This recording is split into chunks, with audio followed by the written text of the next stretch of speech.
সমালোচনা যারা করো তাদের কাছে আমি জানতে চাই, এত সময় ভাই তোমরা পাও কোথায়? এত সুন্দর একটা মনকে ডাস্টবিন বানিয়েছো, কোনো সমস্যা হয়েছিল কি মাথায়? অন্যকে নিয়ে মাতামাতি করার কিচ্ছু নেই, পেছনে লাগলে পেছনেই থাকবে, ইতিহাস ঘেটে পাই। সমালোচনা করে বোকার মতো সময় নষ্ট করছো তোমরা, অন্যের পথের কাঁটা হতে গিয়ে নিজেরাই হচ্ছ পথভ্রষ্ট।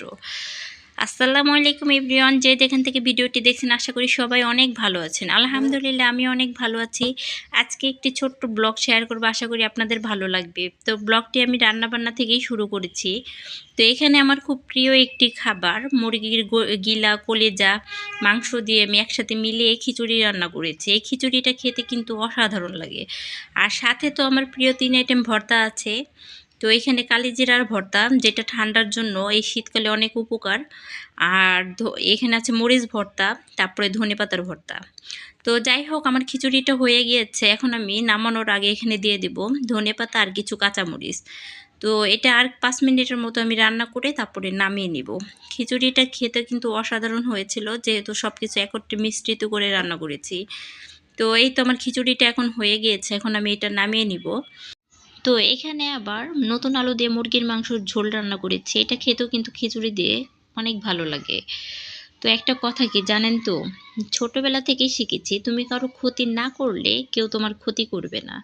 কিন্তু বড় হয়ে বুঝলাম বাস্তবে তুমি যার ভালো করবে সেই তোমার ক্ষতি করবে সবার আগে।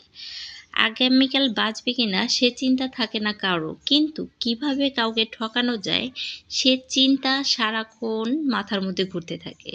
আল্লাহ আমাদের সবাইকে সঠিক বুঝ দান করুক।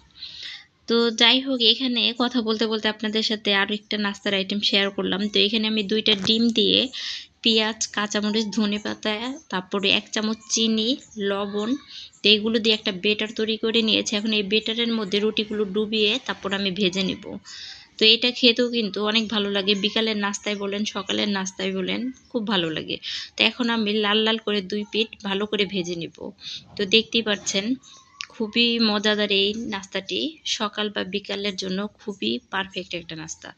তো আমি আস্তে আস্তে এগুলো সব কিছু ভেজে তারপরে বাচ্চাদের জন্য পরিবেশন করব। তো এখানে সাথে যদি 1 কাপ চা থাকে তাহলে তো আর কথাই নেই, জমে যায় নাস্তাটা আরও বেশি। তো মোটামুটি আমার এই নাস্তাটা হয়ে গিয়েছে।